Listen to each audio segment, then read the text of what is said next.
নমস্কাৰ সকলোকে স্বাগতম জনাইছোঁ মোৰ অন্য এটি ভিডিঅ'লৈ। আজি ভিডিঅ'টো আৰম্ভ কৰিছোঁ হস্পিটেলৰ পৰা।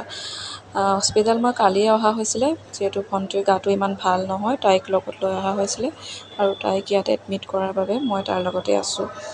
আৰু এয়া ৰাতিপুৱা মই ফ্ৰেছ হৈ মেলি ওলাই আহিছোঁ অলপ পানী আনিবলৈ।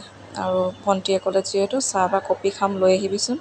কিন্তু চাহ আৰু কফি নাপালোঁ, দোকানবোৰ প্ৰায় বন্ধই থাকে ৰাতিপুৱা টাইম বন্ধই থাকে। মই লৈ ৰুমত আহি ভণ্টিকে লগত লৈ গ'লোঁ। আৰু এয়া ভণ্টিয়ে ল'লে বানানা চিপছ আৰু কেক এপেকেট, তাৰপাছত জুচ লৈছে।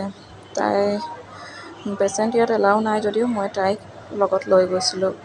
আৰু মই তাইক কৈছোঁ খা এইবোৰ খাই ল আজিয়ে, কালিৰ পৰা যিহেতু নেপাওঁ।